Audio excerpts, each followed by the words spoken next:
Hey there, truth seekers. I'm Larry Litton, your guide through the maze of modern politics and power dynamics on liberty, leadership, and lies. Each episode will challenge the narratives, expose the lies, and celebrate the leaders who champion true liberty. Get ready to question, learn, and maybe even change your mind. So let's dive into the truth together. Well, folks, what a week it has been here in Tennessee. It appears that much of the same thing that just happened in our General Assembly is also happening in the Texas legislature as well.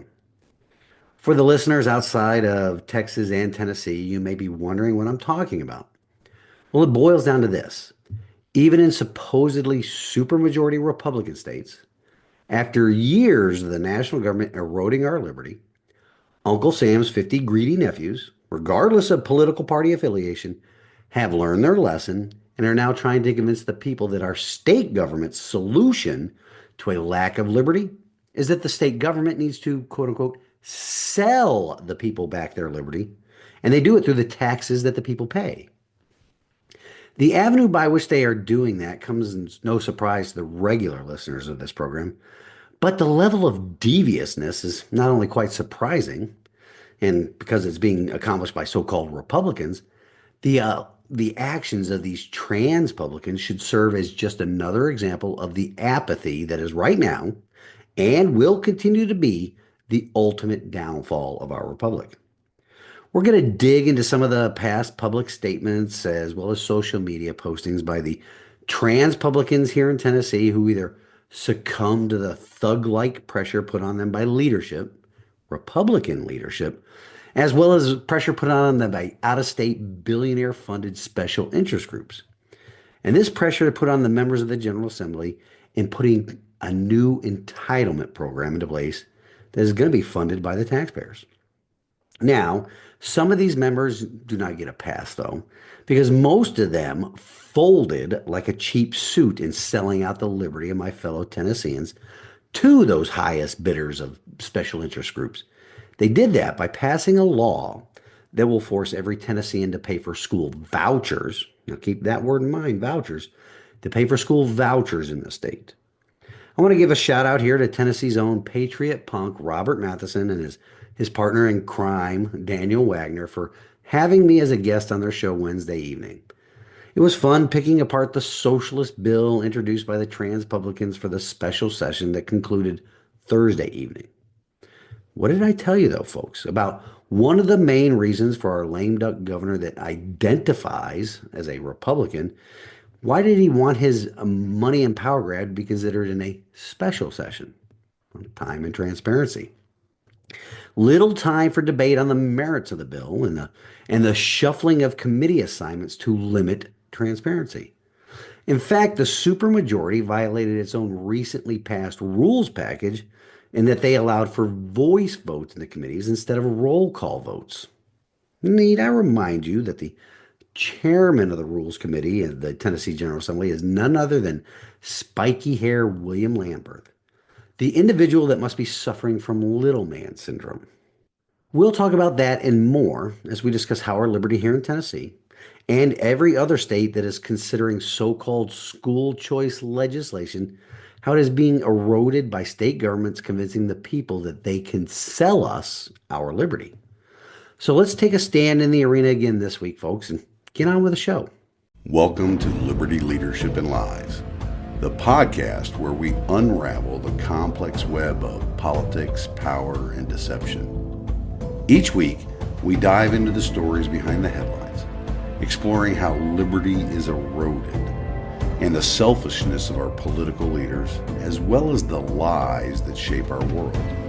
Join us as we dissect the truth from fiction by examining the tactics used by the new aristocracy, the political class, at the local, state, and national levels of government as we dare to challenge the status quo. Get ready for thought-provoking discussions, exclusive interviews, and a journey into the heart of what really drives our society. Liberty, Leadership, and Lies, where your understanding of the world begins to change.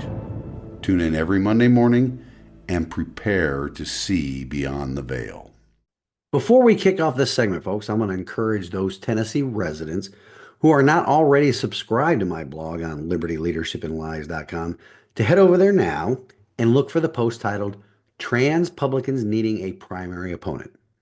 In that post, I've added a document containing the contact information for every trans publican in the Tennessee House and Senate that voted to force the great citizens of this volunteer state to double fund private and public education, despite our Constitution only granting them the authority to provide for public education. Some of these elected officials believe it is the role of government to force us all to acquiesce and grow the size and scope of government involvement in our lives.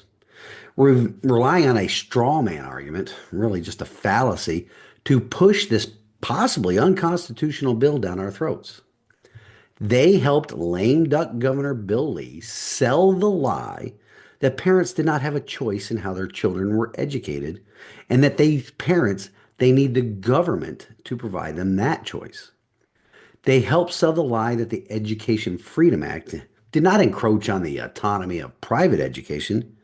Yet in a self-owned post on social media, they stated, and I'm quoting directly from the Tennessee House Republicans here, quote, any school or student that opts into school choice is held accountable and required to participate in year-end assessments, just like students in traditional public schools. Parents can also hire or fire the schools that work best for their child. End quote. Now, just what the heck does held accountable mean if not government control? And with only 50 or 51 counties in the state of Tennessee that have private schools, parents cannot hire or fire any private school if there aren't any available for them to send their children to. The holes in this liberty eroding legislation would make a block of Swiss cheese jealous. And there aren't any of those spineless, completely paid for shills willing to debate any conservative on this bill. Not on the House floor, and definitely not in their home districts. That is why every conservative Tennessean that had a representative or a senator in their district vote to pass this massive takeover of private education must face a conservative primary opponent in their next election cycle. No ifs, ands, or buts about it, folks. It is time for everyone that considers themselves a Republican to get off their collective behinds and work hard at finding a quality candidate to take on these trans publicans. And now, since 2025 is an odd number year, it also means that every county GOP has to hold their reorganization and elect new officers. Some counties have already held theirs, but most have not. I shared the schedule on my social media accounts and the webpage last Thursday. We must ensure every bona fide Republican in the county shows up at these events and regain control of the Republican Party at the local level as well. Sevier County is currently scheduled to hold their reorganization meeting on the 25th of March. The time and location have not been released yet, but once again, it is during the work week. That means it will be held around noon at the county courthouse so all of the usual suspects can make it there to continue their poop show for the next 2 years. When you have weak county Republican Party organizations, you get people like Jack Johnson and Randy McNally elected to our state Senate, allowing themselves to label themselves personally as Republicans. The same thing goes for the Tennessee House, where you have the grifter Cameron Sexton as Speaker of the House and little man syndrome sufferer William Lamberth running around bullying every representative because of his quote unquote leadership title of House Majority Leader.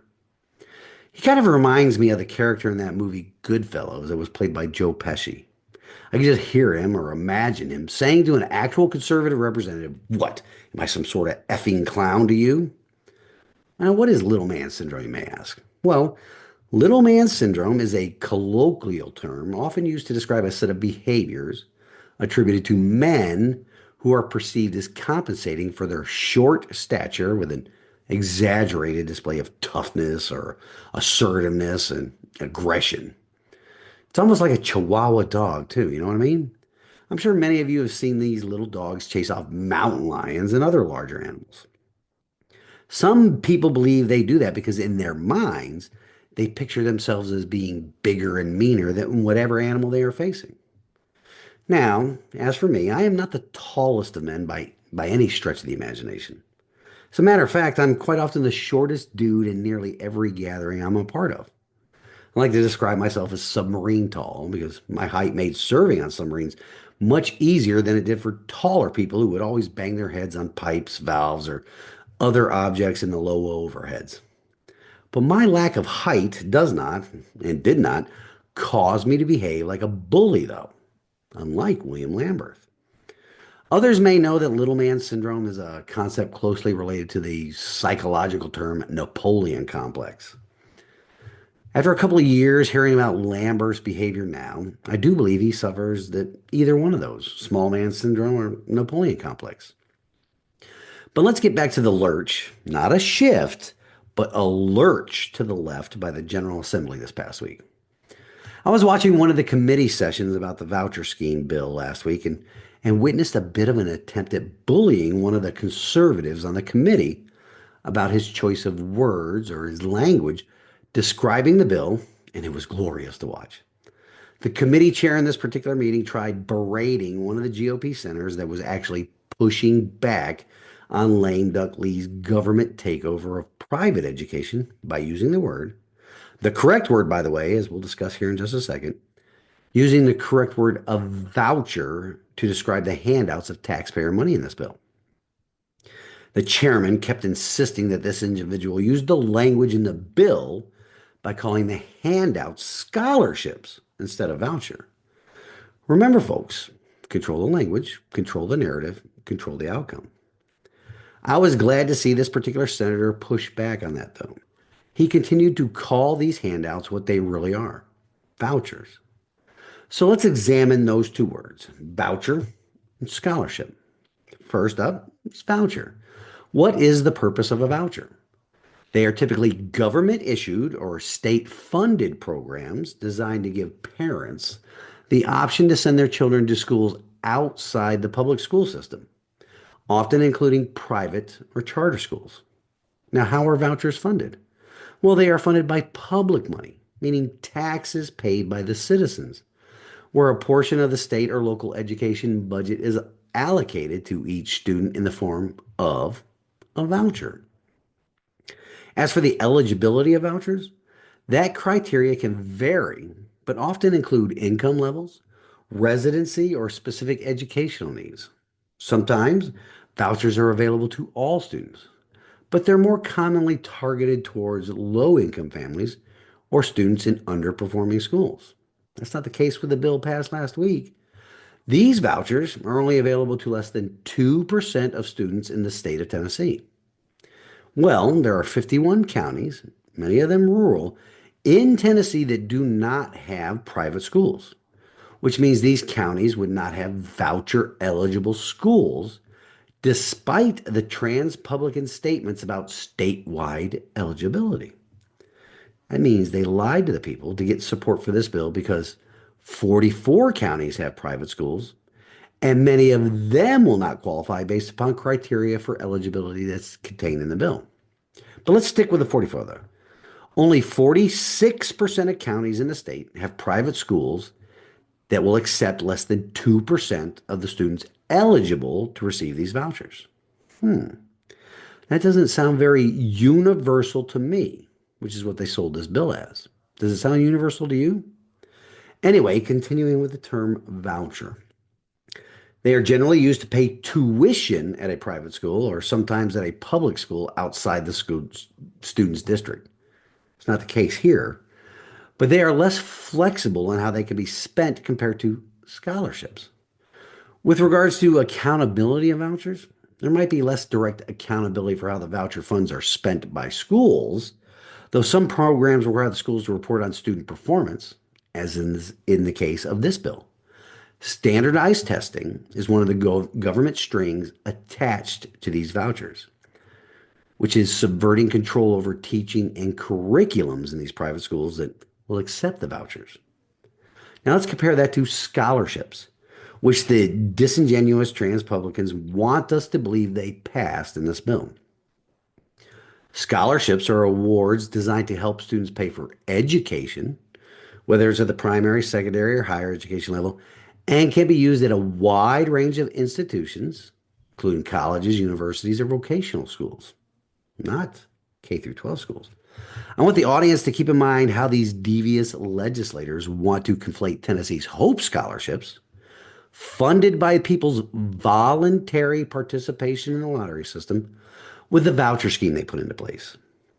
Hope scholarships pay for higher education, not primary or K through 12 education. That was something I missed in my interview with Representative Chris Todd a couple of months ago.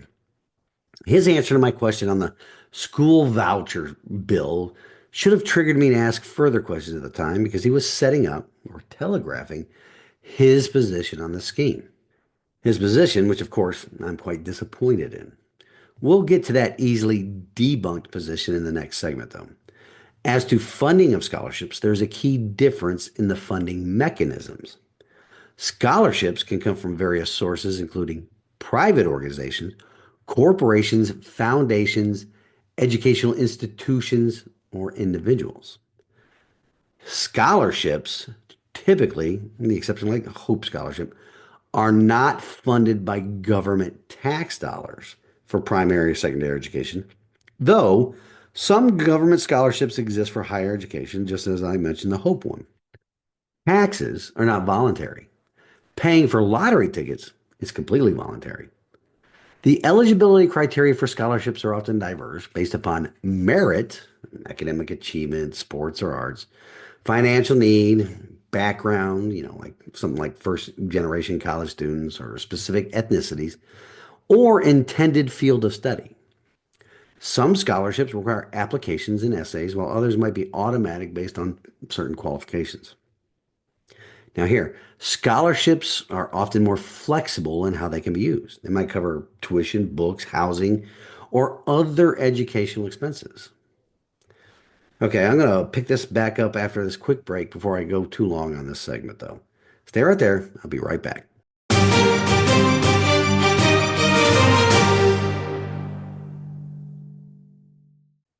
Okay, folks, picking up where I left off.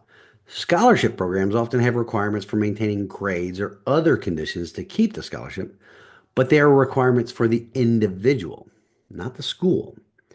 If you put requirements on the school, such as these vouchers do, it is the government putting controls on the school. In summary, vouchers are more about giving, according to the devious out-of-state billionaire special interests and their bought and paid for politicians in the General Assembly.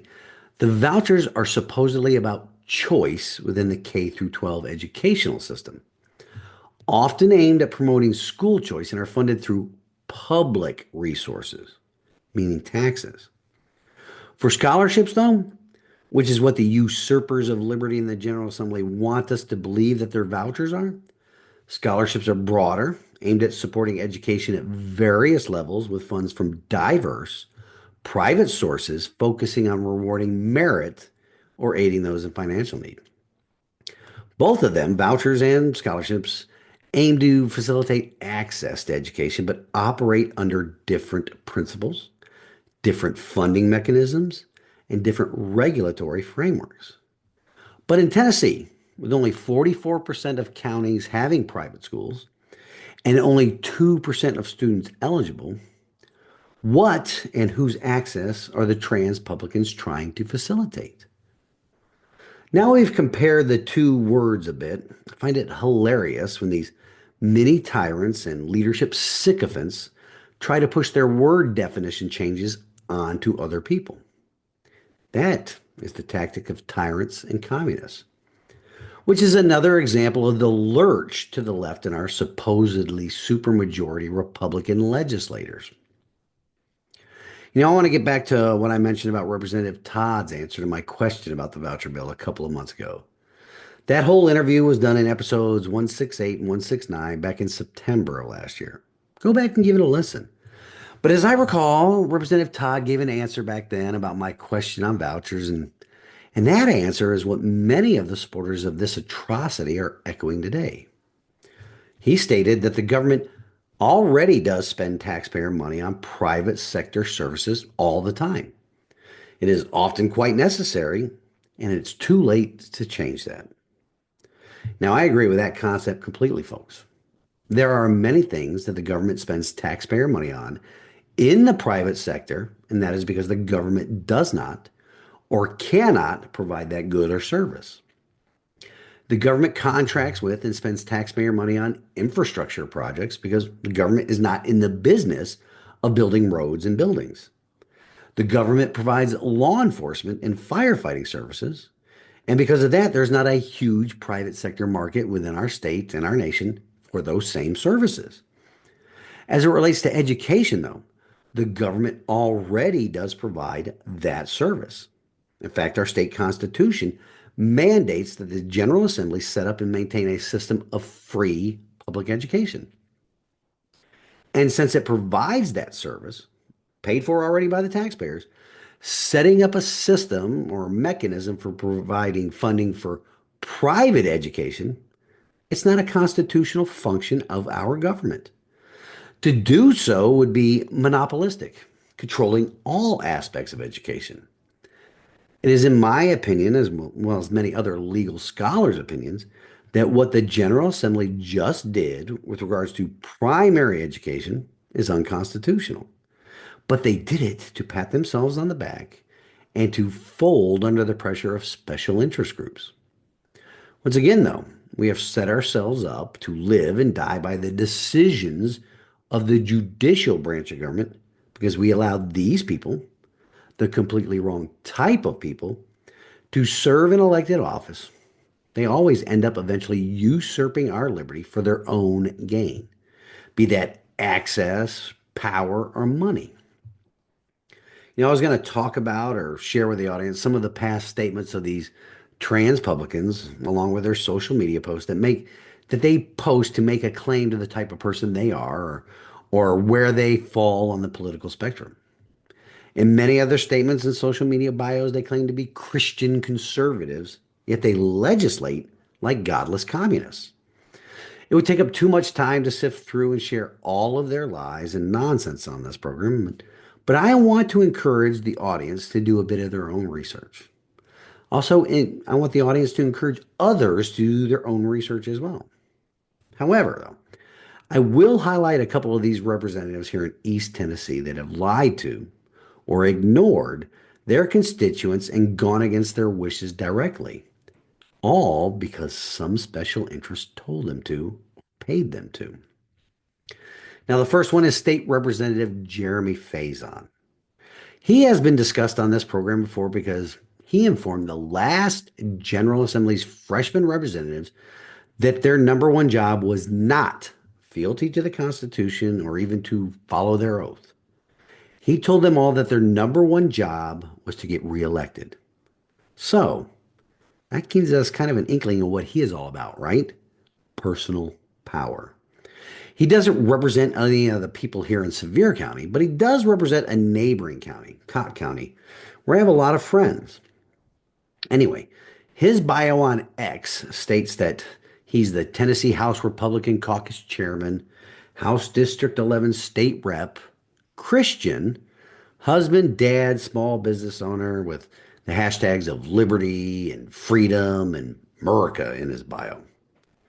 Yeah, he's definitely a Christian. He's a Christian that just helped to put into place government control of many private Christian schools as it relates to testing and curriculum if they dare accept any taxpayer funded vouchers. There's a saying or quote that I forget who it can be attributed to, and it is this quote, don't expect to send your children off to Caesar and have them come back as Romans. That quote could be applied to government schools, but with this insertion of government control of private schools, it would now apply there as well. Anyway, Faison went on X in the lead up to the vote on this bill and stated that polling reported widespread support for the voucher scheme. Really now? Who conducted and paid for the poll? Well, the same people that wanted to impose this liberty robbing bill on the people of Tennessee. That's who. Many of his constituents across all social media asked him to produce the poll, the questions asked in the poll, along with the answers. A vast majority of the comments on his social media posts were in opposition to this bill. A vast majority, like 99 to 1, I believe. Yet he went and voted for this bill. Did any of his constituents get the answers they asked out of their representative? Of course not. Because commies and tyrants don't answer the people. They answer to whoever pays them the most money to accomplish job number one, get reelected. The next representative is closer to home and does represent some of my neighbors in Sevier County, but in District 17. That would be the ambulance chasing personal injury lawyer, Andrew Farmer. He was on record last year with residents of his district not supporting the voucher plan, but he did support and vote for this bill. His bio on X states that he is, quote, your voice from your house to the state house, unquote. His Facebook bio is bland. Both of those accounts have little to no interaction with his residents, nor does he meet with many of them in person. His district represents parts of Jefferson and Sevier County. Prior to the convening of the special session, though, the Jefferson County Republican Party put out an official statement objecting to the passage of the Education Freedom Act. Yet here was their Republican candidate going against their wishes. So much for being their voice, right? I do have to give props to the three other legislators that represent the people of Sevier County in the General Assembly for not voting for the passage of this bad piece of legislation. They would be State Senators Jesse Seal and Steve Sutherland. They were a no vote in the Senate, and State Representative Fred Ashley also voted no. I'm actually surprised by Jesse Seal's no vote. I mean, we talked about it before, because since it was the money that came from a pro-voucher group, the Club for Growth, that pushed him to a win in last year's primary. However, might be something behind that because I believe that leadership allowed Jesse to vote no because they knew they had enough yes votes to ensure passage. Politics is a dirty game, but it appears that it doesn't matter what political party's in power. Most of the time, the end result is the people's liberty that suffers the most. Tennessee isn't a blue state, folks, but here's the thing. It isn't a red state either. It's a green state. Money talks and liberty walks. I would like to let the audience know that I invited Representative Ashley on the program to congratulate him publicly for standing with his constituents on this issue. But I think we all know what his answer will be. It won't be a yes, and it won't be a no. What it will be is no answer at all. I also invited any member of the Republican caucus in Nashville who voted for this bill to come on this program to defend their vote. You know what? It'll be the same answer as Fred's, don't you think? I also invited a few of the legislators in the Republican caucus that oppose this bill, and they've expressed some interest in coming on the program. We'll have to see how that plays out, though. I'm going to pause right here before I come back in the closing segment to talk about a strange public meeting taking place next week, as well as to let the audience know about next week's guest on the podcast. So don't go away. I'll be right back.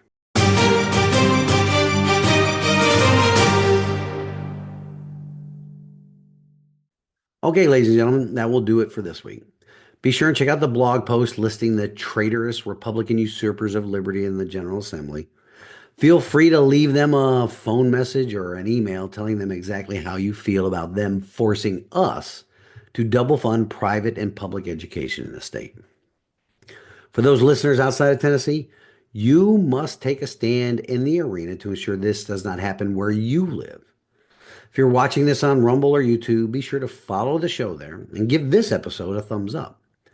If you're listening to audio only, please give the show a review on whatever platform that is.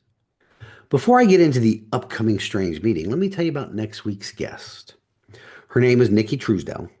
She is a second-generation homeschooler, mother to 5 children, and an advocate for homeschooling. She's known for her work in promoting relaxed and fun approaches to homeschool education, especially in history, which she believes can be taught with minimal cost or stress. Nikki blogs about books, freedom, history, quilts, and other related topics at nickitruesdale.com. That is NICKITRUESDEL.com. She is also a member of the Texas Home Educators Advisory Board and the Old Schoolhouse Homeschool Review crew. Additionally, she shares her insights on homeschooling, Christian parenting, and conservative issues through her blog posts and social media presence on platforms like Instagram, Facebook, X, and Pinterest. Nikki has written and published on these topics, offering resources, encouragement, and how to guides for homeschooling families. I'm looking forward to having her on the show because many of you longtime listeners know that it is my belief that in the area of education, homeschooling can save the republic. Now, for the weird public meeting next week here in Sevier County. The Sevier County government has announced some sort of partnership with a group called Blue Zones. From what I could discover, the initial impetus behind Blue Zones popping up around the United States can be attributed to a Dan Buettner, who is a National Geographic Fellow and Explorer and is the one who coined the term Blue Zones after identifying areas around the world where people live significantly longer lives. His work began with an exploration for the National Geographic magazine, where he studied demographic and scientific data to locate these longevity hotspots. Buttner's findings were published in his book series and popularized through various media, including a Netflix documentary.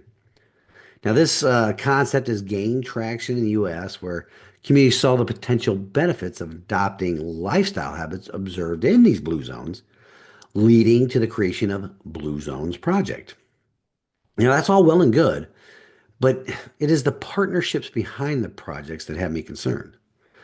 Big money healthcare industry organizations, who did not really have the people's best interests at heart during the scamdemic, if you remember, are backers of this group.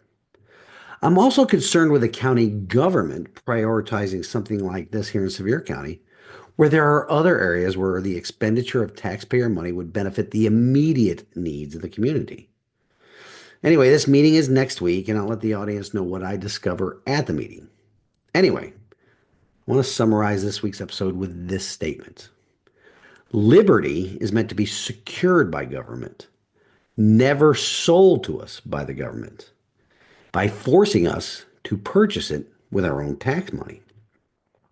Only tyrants and communists do that. This week's wisdom from God's word comes to us from the book of 2 Corinthians, chapter 11, verses 13 through 16. For such boasters are false apostles, deceitful workers, disguising themselves as apostles of Christ. And no wonder. Even Satan disguises himself as an angel of light. So it is not strange if his ministers also disguise themselves as ministers of righteousness. Their end will match their deeds. Our General Assembly has successfully disguised themselves in the past as a Republican supermajority. Now, the Republican Party platform seeks to secure individual liberty, promote smaller government, and strictly follow the Constitution. Our Republican supermajority does the complete opposite. Last week, they revealed what they truly are. Maintaining liberty takes a constant fight through constant involvement by we the people. We cannot let our apathy let these people further erode our liberty. Until next week, ladies and gentlemen, let's take a stand in the arena together. Reveille, it's time to wake up.